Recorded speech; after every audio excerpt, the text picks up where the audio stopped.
Welcome back to the episode. Coming to you all, it's the 23rd of April, right in the middle of games one and two. We got three and four on the other side. Game three being in Detroit on Thursday, and then game four on Sunday in Detroit as well. Always like to remind y'all, please like, comment, and subscribe. I'm greatly appreciate it. Yeah, we'll start the call today or the episode today by just touching on um, games one and two, what we thought, watching them games, and yeah, kind of kick things off. I'll let you dive right into what you liked and what you kind of saw. Our first playoff matchup in about 7 8 years, and the first playoff game for about I'd say about three-fourths of our team overall as well. Right. Yeah. No, so that game one, what was that? Saturday night. First and foremost, it's great to see the Pistons back in the playoffs. Great to see them playing meaningful basketball in the mecca of Madison Square Garden. So all of that was there. I think overall, a very solid game. We were the better team in that game for 85% of that whole game. It really came down to like a 6 minute stretch where the wheels fell off. We couldn't buy a basket if our life depended on it. We looked a little flustered. The young boys kind of just shied away. Some of our vets didn't step up like we thought they could or should in those moments, just to kind of put a plug in that 21-0 run that ended up turning into. If you kind of minimize that and eat into it a little bit, you kind of maintain some of that effort. But overall, what I was able to see is we are by far the deeper team. I think across their starting lineups, they probably have a better overall starting lineup than us, but we have a better 8 9 guy rotation. And as this progresses, I think that's gonna something we can lean into. So that game one, bit of a heartbreaker. I know we were joking and texting beforehand about how, hey, this is all gravy on top. Yeah, I'm playing with house money, and as soon as we kind of started fumbling it just kind of gave me it's got pissed. a burning fire. So to have that to say, we came back strong in game two, but I guess kind of what was your thoughts on game one, even seeing our boys back in the playoffs for the first time since 2019? Yeah, no, I had similar thoughts. It's like how the team responded. Even though like obviously it was kind of gonna be like all eyes on Cade, for us kind of seeing how he responded. He didn't shoot the ball very well, but I love how he rebounded, still had like 12 assists. So he was making the correct plays, when whether they were blitzing them, doubling them, whatever that kind of looked like. I mean, they've pretty much taken out the lob threat altogether. So, Yeah. which was like, him and Duran's bread and butter. So I do like how he responded and just being able to kind of take what was being given to him. But yeah, so you hit it right on the head, man. I mean, I think the tough thing about game one was that you had these like legendary like role player performances. Like I think Tobias, Tim Hardaway Jr., and Malik Beasley, they all combined for almost like 60 points, give or take. Yeah, that sounds right. Had about, 10, I think Tobias had like 22 in the first half. They combined from about, 10 to 12 threes, I think, like overall.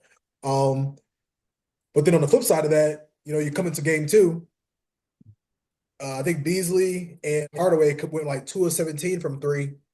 We still found a way to win that game. It was really kind of like, yeah, the tale of two games where I wouldn't even say that. I mean, I feel like we've been playing at a high level across the first two games of the playoffs, but we just had that one little lapse, like the start of the fourth quarter, where like they just kind of turned it on and we just couldn't really stop the avalanche. But overall, just very impressed, proud, of how they've played. Dennis Schroeder's been a godsend. You wouldn't even have thought that he was like, on his third team this season, picked up in February. I mean, Right. we're literally trusting him as like the point guard to close out halves, close out games. He's hitting some big threes. He's playing phenomenal defense on Jalen Brunson.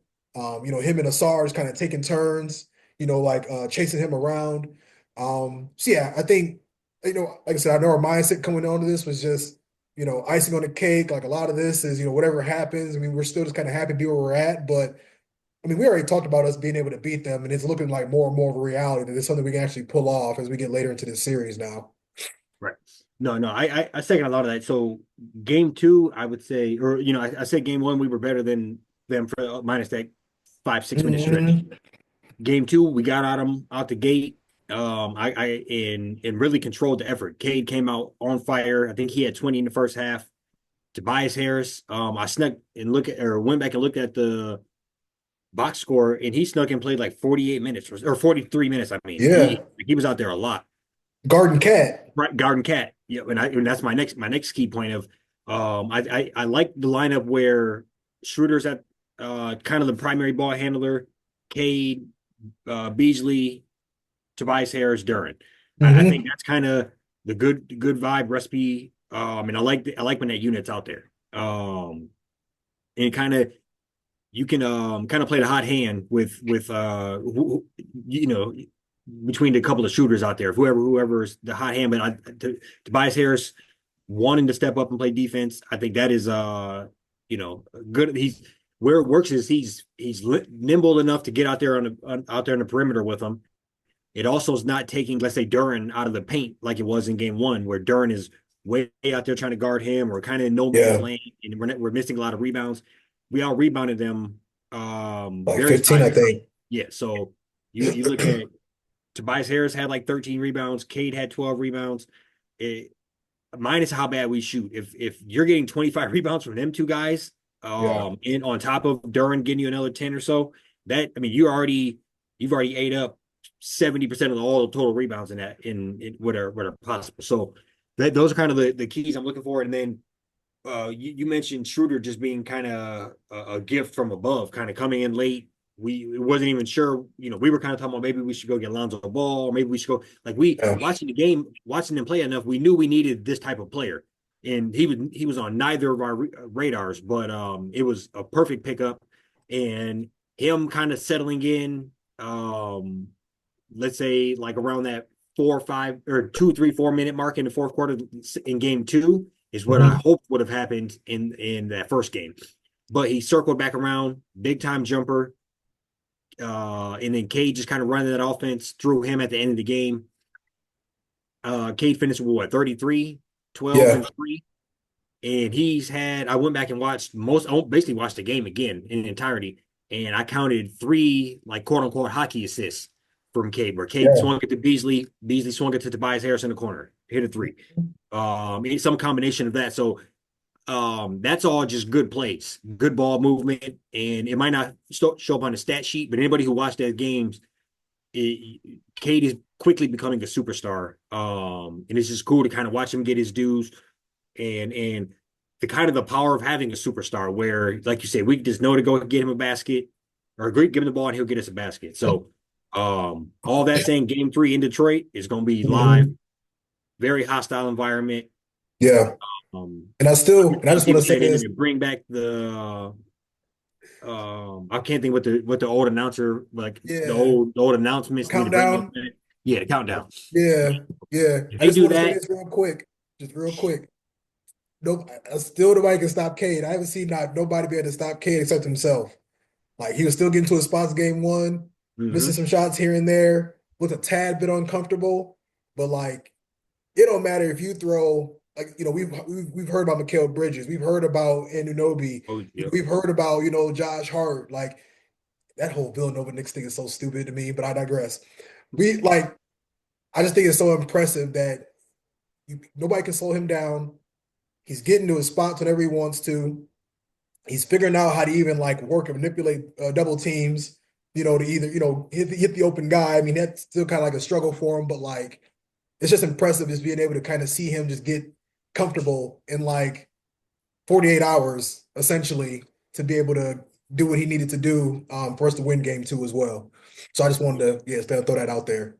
No, no, no, I agree. And so I guess just looking forward to game three. I guess we didn't talk about this indirectly, but what would you say would be a couple of keys to locking in that game three? Yeah. I'm sure ESPN dropped a stat somewhere. If you win game three, you got a You win a certain 76%, percentage. Yeah. whatever. So, we all know how big of an opportunity it is, but You kind of what are your keys to victory where you know that if we do X, Y, and Z, it is definitely going to equal a win? Yeah. And I think the role players, they got to continue to, you know, I'll say they got to pick up where they left off game one, first and foremost. I mean, Tobias obviously doing his thing on both sides of the ball. But I gotta imagine, Beasley and Hardaway Jr. going to combine 2 for 17 from three. Some of those are falling tomorrow. Right. I feel like, if we're able to just get a little bit more help from the role players to keep that floor spaced out so Cade can operate and do his thing. And then just keeping Asar, I feel like sometimes want to tape Asar's hands behind his back or something. Like I feel like he'd do better off like staying in front of him that way than because it's not even him doing anything. Brunson is grabbing him. Brunson Yeah. is like running his body into him and like putting pressure on referees to like call it. Yeah, so like that'd be interesting to see too how they end up calling the game differently for Brunson. After you see all these clips of him literally like creating the contact and then some. But I think yeah, those three things really, or a couple of things really, is just the role players. They got to just step back up. Get like more of like a game one performance from them, and keeping Brunson at bay because at least how it looks like to me, they don't have no interest in working nobody else in on the offensive side of the ball except Yep. for him and then sometimes Cat when Cat decides to do what he can actually do and not just like be out there like a Yeah. kitten like he We was tried to like wake up from that cat nap. We tried to wake up yeah from. right yeah like he was out there like sleepy on Monday so No, no. I actually I'm a mimic a lot of those, and it's funny. Uh, so the first thing I put on there is role players slash open threes. Obviously, playing tough defense comes with regardless of what happens. So that's got to happen. But the role players, Beasley, Harris, Schroeder, they need to come to play. yeah And if we're hovering around that 14 or 12, 13, 14, 15 threes between them and Cade, we are in a great place. yeah Second of all, rebound. We need to crash those boards again. We need to take Cat out of the game for easy putbacks. Take OG out of the game with easy putbacks, and just try to make it as difficult for them as possible. I think if we keep leaning on them as far as defense goes, and they're solely dependent on Brunson and not getting easy, you play great defense, and then they give a bunny because we didn't get the rebound. That's demoralizing. So I think and that falls right into my next category is Brunson or nobody. That's got to be our thing. We got to. I don't care if Brunson goes for 45, 8-3. If the rest of the team has 45, we win that game. yeah It's and that's kind of how I want to look at it. If we let Brunson go for 40 and then the whole rest of the game goes for 70, that's a bad spot for us. So I think hmm we really, really make sure that we lean on that and pay pesty physical defense with him. I can tell he's already getting frustrated. He's already banged up. yeah And just continue to throw bodies at him. I think you joke about Sarr typing his hands, but he's doing about it as good of a damn job as you can. Considering that he's getting what 8, 10, 12 free throws a game, half of hmm complete BS. So, you play great defense for 22 and a half seconds, and then he does some BS James Harden circa 2017 yeah move. And grabbing arms and yeah, yeah it's so those are the three. I think if role players come to play, we all rebound them and we make Brunson beat us solely. I think we are in a prime spot. And I think like you mentioned Cat, that's a tremendous gift and curse to them because he is so talented. But he's also, I think he wants to be talented how he wants to be talented. He wants to be Mhm. the new Dirk Nowitzki. He wants to be yeah a 7'3" guy or 7 foot shooting threes versus going and banging and getting easy buckets in the paint. Not hmm I think he looks at Tobias Harris as a challenge as well. I could beat him. I could beat him at the top of the key. Versus I'm going to put this guy in a blender down here in this Like post. imagine if Tobias Harris is guarding Embiid in a series, like he would be Yeah, punishing Tobias Harris. 100%. Yeah, and I don't know if he has that in him, particularly for a 7 game series. Right, like We know he yeah, can do it from game to game, come in and out, mhm. but that's not who he wants to be. And he's ultimately going to revert back to hanging around that 3 point line, watching Brunson dribble, and hoping for the best. Yep, yeah, yeah. No, you hit it on the head. I mean, he's helping us in this situation. We should have like our like, and you almost don't even want to say it. So we're not putting it in the air, but I mean, it almost feels like like the way that they're allowing Cat to play is like playing it in our hand. He doesn't want to be down low, so we can put a smaller defender on him. We can have Duran roam, blocking shots. I think he had like 2, 3 blocks last game. So yeah, that's something that's been working in our favor. We're also keeping him out of foul trouble. Like, I want to shout out Jalen Duren as well, Grant, because I think he got his first foul like first 2 minutes of the second half, ended with 5. But I just like the understanding that Stewart is out. Shout out Paul Reed, but Isaiah Stewart was out. He did a great job of just like keeping himself, hands on the cookie jar, essentially, and understanding like if he gets 1 or 2 fouls in that first quarter, that changes the entire game, in my Yeah, opinion. So yeah. no, that's a good point. The trajectory changes. And um, this is something I know as just a guy who used to love to block shots. You got to learn that it's sometimes it's better to just play solid defense and not try to go for the Hmm. block or Hands up, just yeah. go straight up. Versus you're going to get much more opportunities even being able to stay in the game versus trying to hammer some block shot right now and you're sitting on the bench the whole game. So Right. yeah, no, I agree with you on that. And that's just I think something a young player has to learn because it's you know I think they get lured into it. They get one maybe Hmm. early, and they're like, "Oh shit," this is, Yeah. and you kind of get tricked into it. So, I agree. They're playing into our bag though, as far as letting Cat do that. Yeah. As far as in a lot of those guys, they're it's just the way Brunson is playing. They're forced to shoot the ball with 2, 3 seconds left, and they're not getting a rhythm.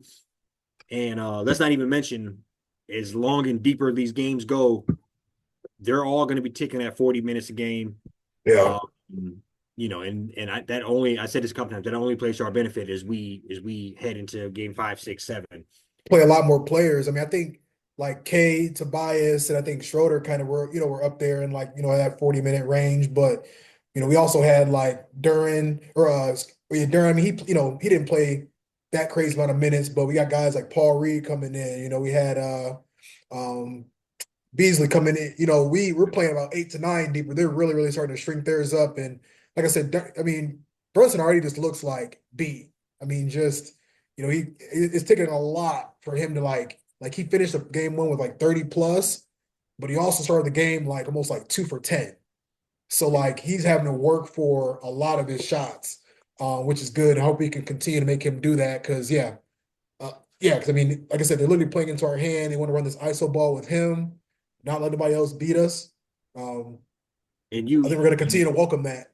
and you text me this, and they're half of them are recording a podcast in the middle of a series, and they're they doing the same thing we doing, and like Right? they don't Yeah. got their livelihood and championship run on the table here. So Yeah, and all the pressure. I mean, it is mounting over there. It is yeah, mounting.